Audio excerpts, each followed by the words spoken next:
Hi, my name is Debbie Long, and I'm the Debbie of Debbie the Teacher. I'm looking forward to helping you be successful on the national part of the North Carolina Real Estate Licensing Exam. Let's take a look at what this course is going to cover. Well, let's take a look at the breakdown of the questions on the comprehensive exam. There are actually two sections, as you probably know, the national side and the state side.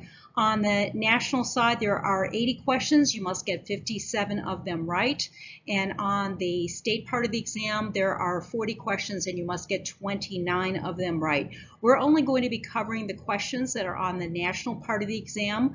I cover the state questions on another program, and the same with the arithmetic. That is also a separate prep program. I do have this total document on the website for you. All you have to do is go to the Files section and download the national versus the state topics, and you'll be able to have a handout for yourself. I do want to point out that some areas are very heavily tested. As you look at this document, you can see that agency relationships and agency contracts are heavily tested on the national exam. They are complex subjects, so we're really going to dig in. And also real estate finance and real estate contracts. Those are also areas that are heavily tested on this part of the exam. So please do download that document from the files if you feel that this will be helpful for your study. So in total, the test you're going to take the first time is going to have 120 questions, 80 questions on the national, 40 questions on the state, and each one of those questions is worth the same amount in terms of points. You're also going to get around 5 questions that are called pre-test questions, and the good news is that they don't count for you and they don't count against you. These are test questions that PSI and the Real Estate Commission are testing.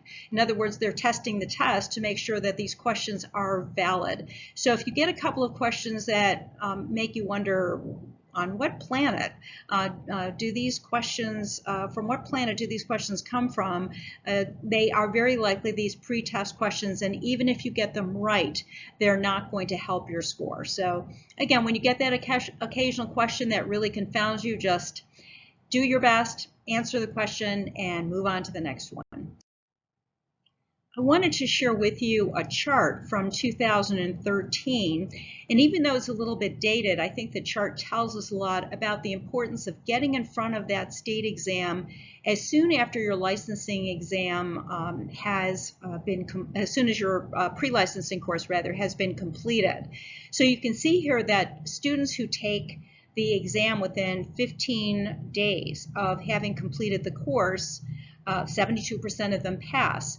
But for students who wait a little bit longer, just another 2 weeks, the pass rate goes down to 58%. If they wait a month to 2 months to take the licensing exam, the pass rate goes down to 50%. So what you want to gather from this is that as soon as you feel like you have learned as much as you possibly can, whether it is immediately after finishing the course or whether it is immediately after taking, for example, this prep class, get in front of that computer and take that licensing exam, because as we all know, we forget over time. This graph shows us how we forget over time. At the very bottom of the chart, we're looking at an expression that says nonsense syllables.